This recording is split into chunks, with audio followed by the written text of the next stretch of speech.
The finality of the oak door closing was a sound that echoed the closing of a casket. It shut out the weak afternoon light and the last of Alara's childhood. On the other side stood Silas, her stepfather, a man whose grief for her mother had curdled into a hard, cold resentment. Through the thick wood, she heard the bolt slide home, a metallic punctuation mark on the end of her life in the town of Providence. She was 18 years old. She had been for 2 days. In her palm were 3 silver dollars, the entirety of her inheritance. Silas had pressed them into her hand, his fingers as cold as the coins themselves. "You are no longer my burden," he had said, his voice flat, devoid of malice or sympathy. It was a simple statement of fact, like noting the weather. Her mother was gone, and with her, any obligation Silas felt toward her daughter. Besides the coins, she had a small canvas satchel containing her mother's sewing kit, a worn dress, and a tattered book of poetry. And she had the deed. He had presented it to her with a flicker of something cruel in his eyes. A folded, yellowed paper granting her ownership of the old, condemned sawmill at the Devil's Jaw, a property her own father had acquired in a bad debt years before his death. It was the town's longest-running joke. The sawmill was a wreck, stranded in a narrow, wind-scoured canyon where the river had dwindled to a seasonal trickle, its great water wheel shattered and bleached by the sun. The land was considered not just worthless, but cursed. The whole of Providence seemed to be watching from behind curtained windows as she stood on the porch, a ghost in her own life. They had pitied her at the funeral, but pity was a shallow well, and it had already run dry. She was an orphan, an inconvenience. The town's collective wisdom was clear. She should leave. Mr. Gable, the owner of the mercantile, was the one who said it aloud. He was a man built of practical angles and starched collars, his opinions as neatly stacked as the tins on his shelves. He saw her standing on the street, her small satchel in hand, and beckoned her over. "Elara," he said, his tone a careful mixture of authority and concern. "There's a stagecoach heading east at dawn. Sell that foolish deed for a few pennies, buy a ticket, and find work in a real city. There is nothing for you here." She looked at him, at the solid, unshakable certainty in his face. It was the face of the whole town, of the world that had just cast her out. They saw a pitiable girl, doomed to fail.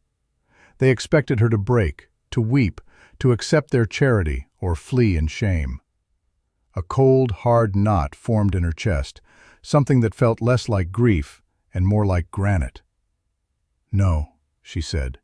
The word was quiet, but it did not tremble. She walked into his store, the 3 silver dollars clutched in her hand.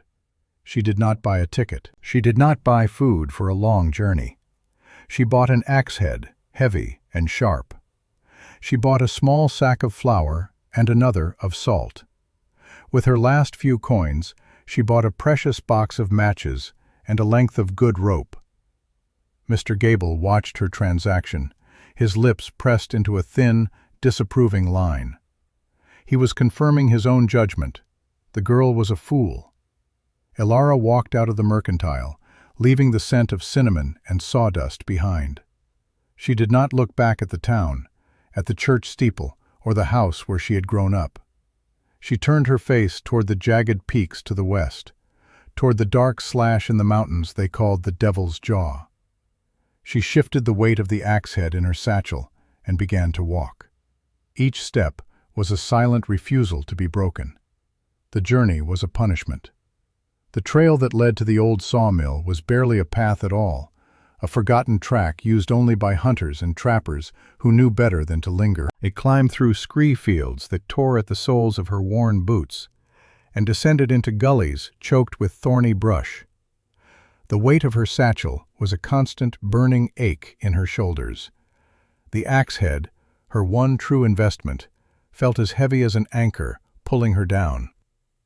For 2 days she walked. The sun beat down on her, and the wind was a relentless thief, stealing the moisture from her skin and the warmth from her bones. At night, she huddled under a rocky outcrop, the profound silence of the wilderness pressing in on her. She was utterly, terrifyingly alone. The world had shrunk to the rhythm of her own breathing and the crunch of her boots on stone. On the evening of the second day, she saw it. The canyon walls of the Devil's Jaw narrowed, and there, wedged against the northern cliff face, was the skeleton of the Sawmill. It was worse than the stories. It was a ruin, a monument to failure. The great roof had fallen in on one side, its timbers splayed like the ribs of a dead beast. The siding was gone in great patches, leaving gaping holes through which the wind moaned a desolate song. The massive water wheel was a wreck of splintered, graying wood. She dropped her satchel, the sound startling a raven from its perch on the collapsed roof. It let out a harsh caw, a sound of mockery, before flapping away into the twilight. Ilara stood there, the full weight of her decision crashing down upon her. The town was right. Mr. Gable was right. This was not a place to build a life. This was a place to die. Her knees felt weak, and she sank onto a large, flat foundation stone near the entrance, the cold of it seeping through her thin dress. The hard knot of resolve in her chest dissolved into a cold, liquid dread. Tears she had refused to shed in town now burned hot in her eyes, freezing on her cheeks in the biting wind. She sat there for hours, as darkness consumed the canyon and the temperature plummeted. The wind grew teeth, howling through the sawmill's broken frame. Shivering violently, she forced herself to move, seeking shelter from the direct assault of the wind inside the main structure.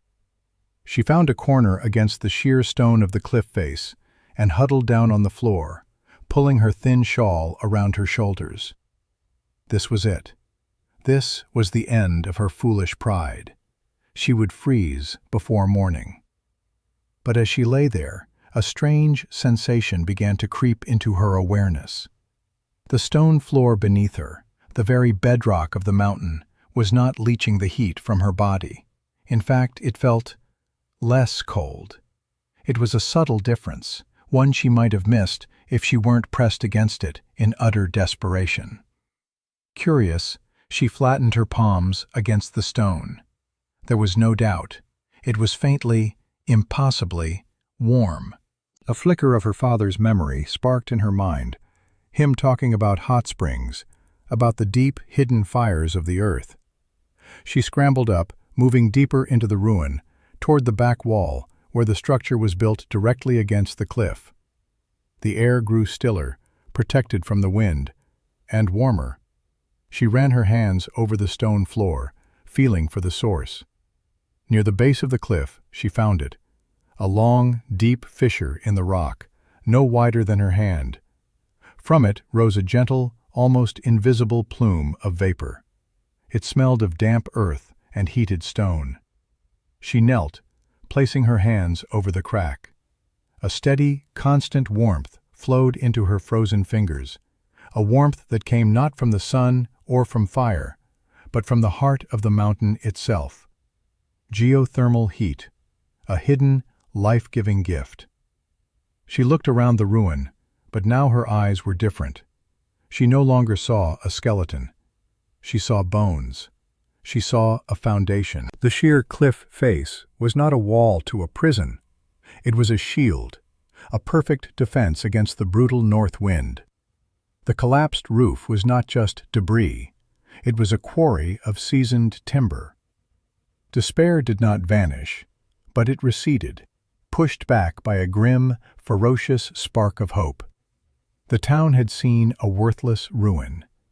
She had found a secret. The first week was a blur of brutal, punishing labor. Her hands, soft from a life indoors, were raw within hours. Blisters formed, broke, and bled, leaving her palms screaming with every rock she lifted, every piece of timber she dragged.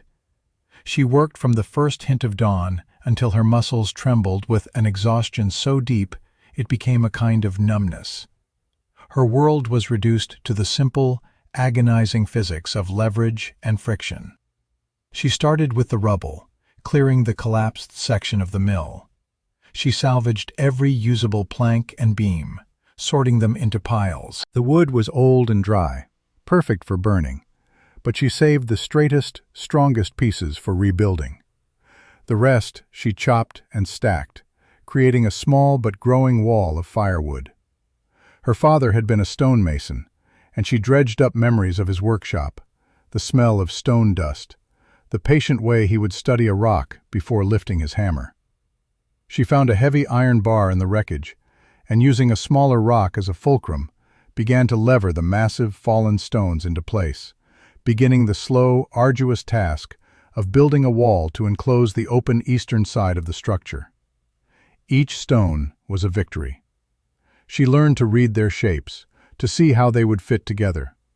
She discovered a rich deposit of clay near the riverbed and spent days hauling it up in her satchel. She mixed it with dry grass and water, creating a thick, sticky mortar to fill the gaps between the stones. The wall rose inch by painful inch, a testament to her sheer, stubborn will. It was not pretty, but it was solid. While the wall grew, she turned her attention to the roof. Using the best of the salvaged timbers, she patched the largest hole, laying planks across the new beams and covering them with a thick layer of sod she painstakingly dug from the canyon floor. It was a living roof, ugly and crude, but it would insulate and keep out the worst of the rain and snow. Her greatest innovation was the chimney. She noticed a narrow, vertical fissure running up the cliff face at the back of the shelter, directly above the geothermal vent. It was a natural flue. She carefully constructed a small, efficient fireplace against the rock wall, using flat stones and more of her clay mortar. It was not for primary heat, the earth itself provided that, but for cooking and for the deep, psychological comfort of a contained fire. When she finally lit the first kindling inside it, the smoke drew perfectly up the fissure and vanished into the sky. It worked. She sat before the small flames, the warmth on her face a counterpoint to the steady heat at her back, and felt a profound sense of accomplishment that was almost painful in its intensity. Water was the next problem. The river was unreliable, but she had noticed a line of impossibly green moss clinging to the cliff face about 50 feet above her shelter. For 2 days, she worked her way up the treacherous rock, finding handholds and footholds until she reached it. There, tucked into a small alcove, was a steady, clear seep of water, filtered through 1,000 feet of mountain stone. It was a miracle. The next 3 weeks were dedicated to the most ambitious project yet, an aqueduct. Using smaller, flatter stones and lining them with a thick layer of puddled clay, she constructed a narrow channel that clung to the side of the cliff, gently sloping downwards. It was maddening work. Sections collapsed, the clay washed out, but she persisted, and finally, a steady trickle of clean, cold water flowed down her crude channel and into a deep, clay-lined cistern she had dug into the floor of the shelter. She had secured heat, shelter, and now water. After nearly 2 months of solitary labor, her supplies were dangerously low. She was leaner, her face browned by the sun, her hands calloused and strong. She looked in the reflection of a still pool of water and barely recognized the hard, determined woman staring back. It was time to return to Providence. Her appearance in town caused a stir. Whispers followed her down the main street. She was a wild thing, her hair matted, her dress patched and stained. She ignored them and went to a farmer on the edge of town, a man known for his fair dealings. She had found a chest of old millwright's tools in the wreckage, saws, augers, and chisels of fine steel, rusted but salvageable. She had spent nights by the fire carefully cleaning and sharpening them. To her, they were useless, but to a farmer, they were a treasure. She traded the entire chest for 2 young female goats and a crate of 6 nervous chickens. As she led her small, noisy flock through the town, She passed the mercantile. Mr. Gable stood on the porch, arms crossed, watching her.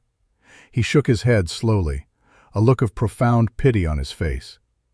He saw a desperate girl clinging to a foolish dream, now burdening herself with animals she couldn't possibly feed or shelter through the winter. The whispers took on a new name for her that day.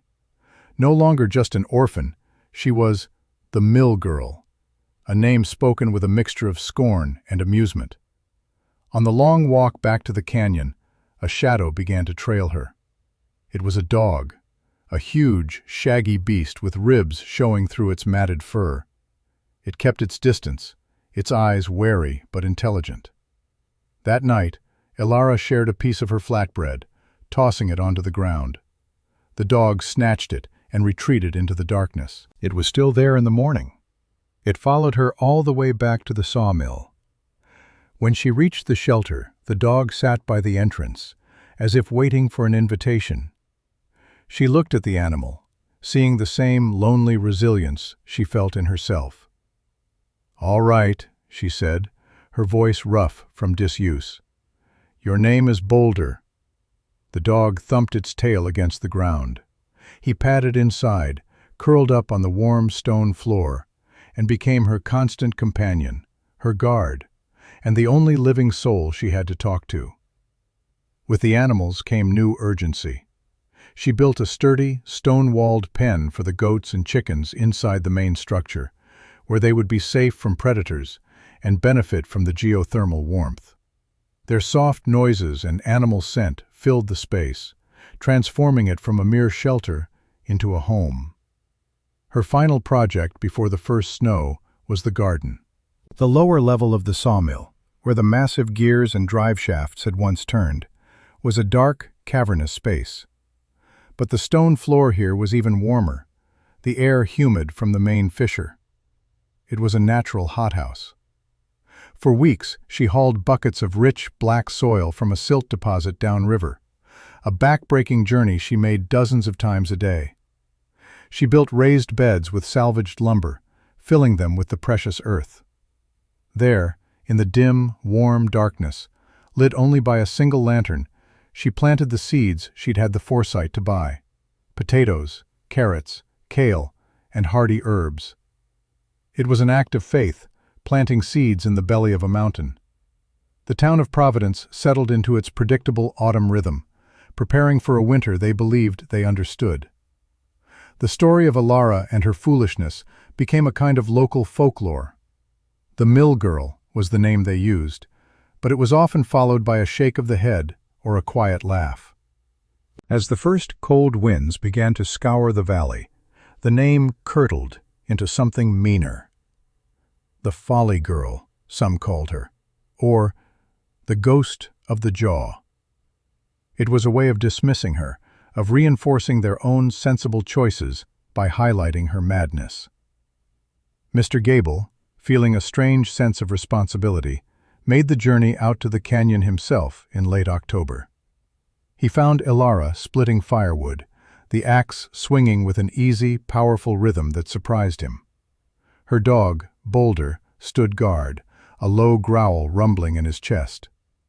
Gable looked at her half-finished stone wall, the sod roof, the crude animal pen visible through the doorway. To his practical eyes, it was a pathetic defense against the coming cold.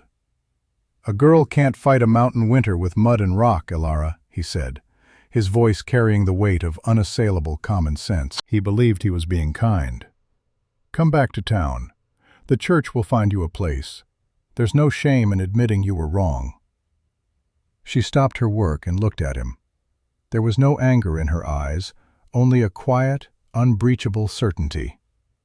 She gestured toward the solid stone walls, the shelter that had cost her everything to build. "I have my place," she said simply. He left, shaking his head, more convinced than ever of her inevitable doom. His report back in town sealed her reputation as a lost cause. As the days shortened and the sky turned to a permanent, hard gray, Elara's world shrank to the warm stone walls of her creation. A routine, born of necessity, became a kind of ritual. She would wake in the warm, humid darkness, the soft sounds of the goats and chickens a gentle reassurance. First, she would check the fire in the small hearth, adding a log not for heat, but for the light and the ability to cook. She would milk the goats, their warm milk a rich, life-giving gift. Boulder would be at her side, his presence a silent comfort. Her greatest joy was the garden. In the subterranean dimness of the lower level, a miracle was unfolding. Pale green shoots of kale pushed through the dark soil. The feathery tops of carrots were visible. It was a secret, impossible summer, nurtured by the earth's own breath. Tending to it was her daily act of worship. Outside, the world was dying. The wind howled relentlessly, a constant, shrieking assault on the canyon. But inside, there was a profound peace. The geothermal warmth was a silent, unceasing blessing, keeping the cold at bay. She was utterly alone, a hermit in a forgotten canyon, but she was not helpless. She was the sovereign of her small, warm kingdom. The mountain sent her tests. A pack of wolves, lean and hungry, were drawn by the scent of the goats. They circled the sawmill for 2 nights, their howls echoing off the canyon walls. But her stone walls were impassable, the heavy door barred. Boulder's ferocious, booming bark from within was the only reply they received, and eventually they moved on. Later, an early, heavy snowmelt sent a flash flood roaring down the canyon. She watched from her doorway as a torrent of brown water and debris surged past, but her shelter, built high on its stone foundation, remained untouched, an island in the chaos. Each trial overcome was another layer of stone on the foundation of her confidence. She was ready. The blizzard of '83 did not arrive. It descended. It fell from the sky not as snow, but as a solid wall of white, an avalanche of cold and fury that erased the world. It came from the north, as the worst storms always did, but this one was different. It had a voice, a high, screaming shriek that sounded like tearing metal. The wind was not a current of air. It was a physical entity, a battering ram that struck the town of Providence with the force of a tidal wave. For the people of the town, their confidence in their sturdy, conventional homes was the first casualty. The wind, like a living predator, found every weakness. It clawed shingles from roofs and sent them spinning into the white chaos. It forced snow through the tiniest cracks in window frames and door jambs, piling up in silent, cold drifts inside their homes. Chimneys, improperly built, cracked under the strain of the gale, filling parlors with smoke.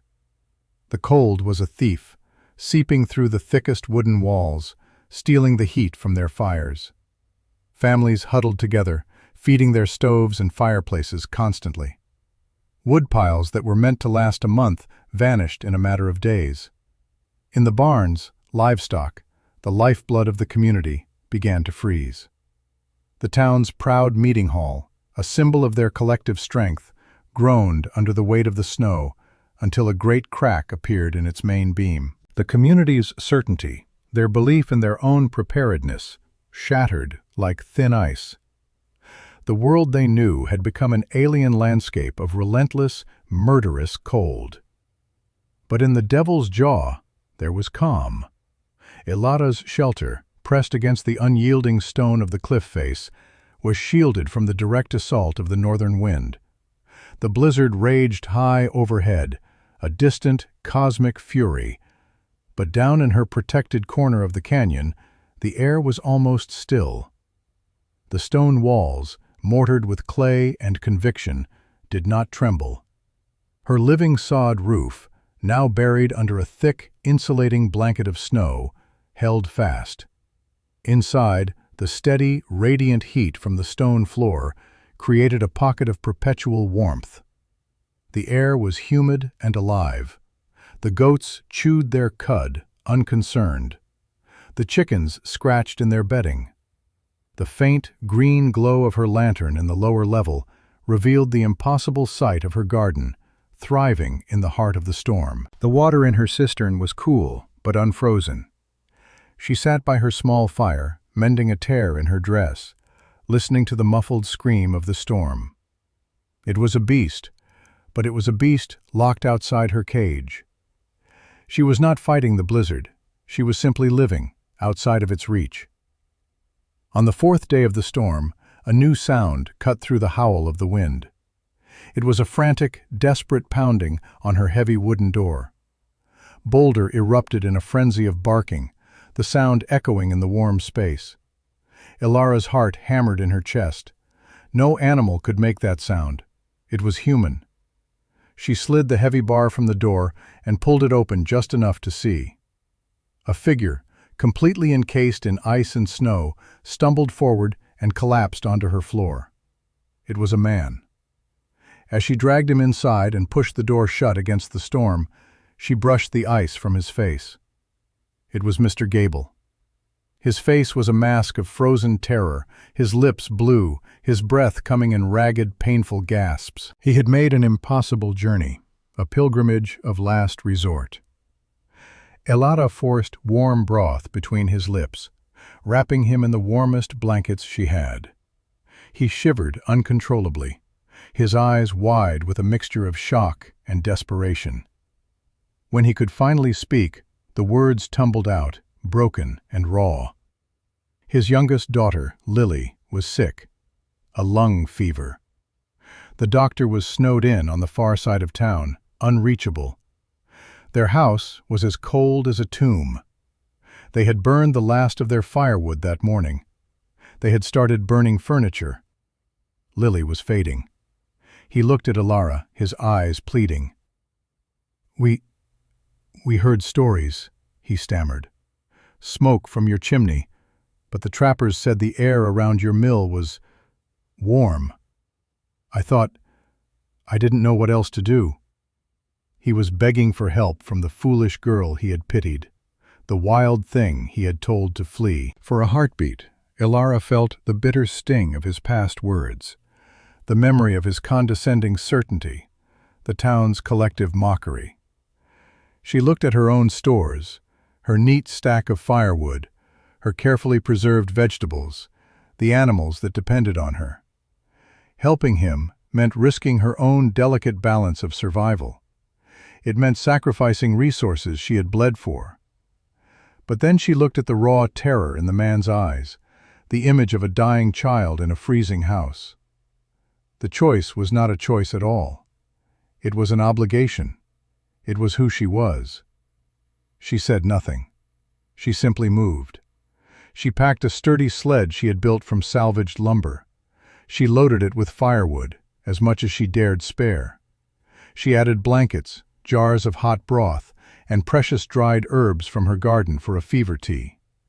She strapped a harness to Boulder, who seemed to understand the urgency of the mission. She wrapped herself in every layer she owned, handed a spare wrap to Mr. Gable, and opened the door. Together, they plunged back into the shrieking, white hell of the storm, a desperate man and the girl he'd condemned, on a mission to save his child. The journey back with Lily was a slow, waking nightmare. They wrapped the small, feverish child in every blanket and held her between them on the sled, shielding her from the wind with their own bodies.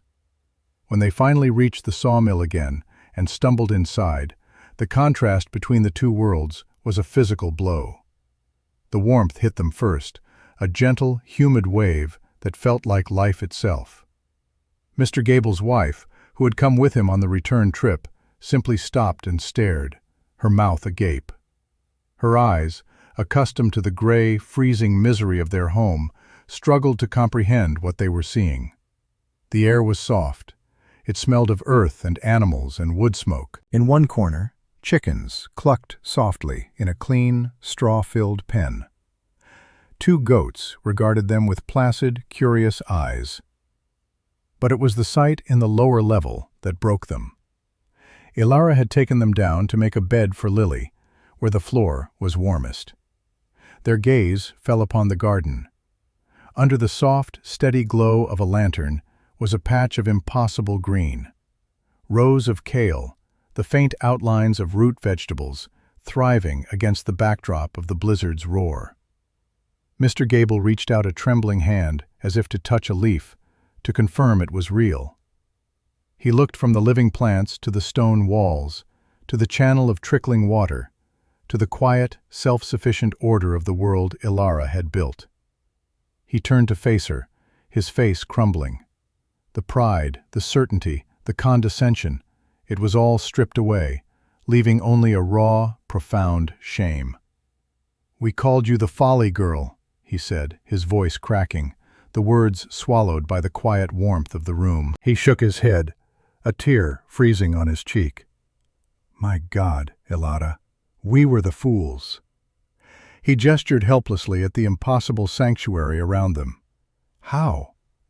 Ilara did not answer his question. She did not offer a single word of triumph or recrimination. There was no "I told you so" in her. Her victory was not over him.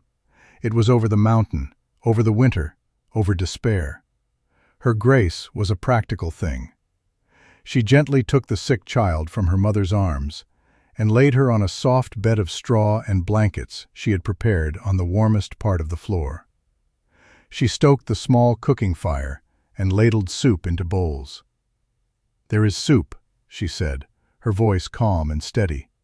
"Eat." She handed a bowl to Mr. Gable, and in that simple, generous act, her vindication was complete. When the great blizzard of '83 finally broke, it revealed a town shattered and humbled. The sun shone on a landscape of devastation. But as the people of Providence began to dig out, a story spread, passed from one survivor to another in hushed, awe-filled tones. The story of the Gables' survival. The story of the Folly Girls' impossible shelter.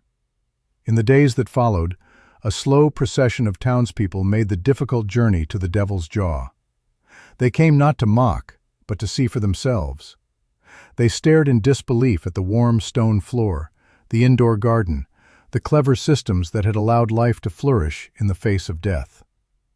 They came bearing gifts, a sack of salt, a bolt of cloth, a sharpened knife, and asked to trade for her stone-ground flour, for a single, precious, fresh egg. The derisive nickname was never spoken again. In its place, new names emerged, spoken with a deep and abiding respect. They called her the Stonewright. Some simply called her Ilara of the Jaw. The town of Providence rebuilt, but it did not rebuild the same. The lessons of the blizzard had been carved into the community's soul. Houses were constructed differently now, with deep stone foundations and thick walls designed to hold the heat, principles they learned from studying Ilara's work. People began to dig their cellars deeper, to build with an eye toward the mountain's power rather than in defiance of it. The town learned humility. They learned resilience. Ilara never moved back to town. The canyon that had been her place of exile had become her sanctuary, her home. Her sawmill shelter became a vital point of trade and a source of wisdom. She expanded it over the years, her stonework becoming more refined, her systems more efficient.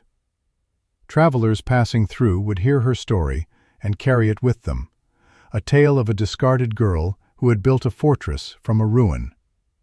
Her quiet strength had changed not just her own life, but the very character of the place that had cast her out. Years later, an older Ilara stood at the entrance to her home. It was no longer a simple shelter, but a sprawling organic structure of stone and wood, seamlessly integrated with the cliff face. A garden bloomed on terraced levels outside, and the sound of a small, efficient water wheel, rebuilt to her own design, provided a gentle, rhythmic pulse to the canyon. At her feet lay a great, shaggy dog, a descendant of Boulder. She looked out at the canyon, not as a symbol of what she had lost, but of everything she had built. The wind still sang through the high peaks, but it was no longer a lament. It was just the mountain, breathing. She had been given nothing but a worthless deed and $3 silver, but from them she had built not just a home, but a life, proving that true worth is never found in what is given, but in what one has the courage and the grace to create.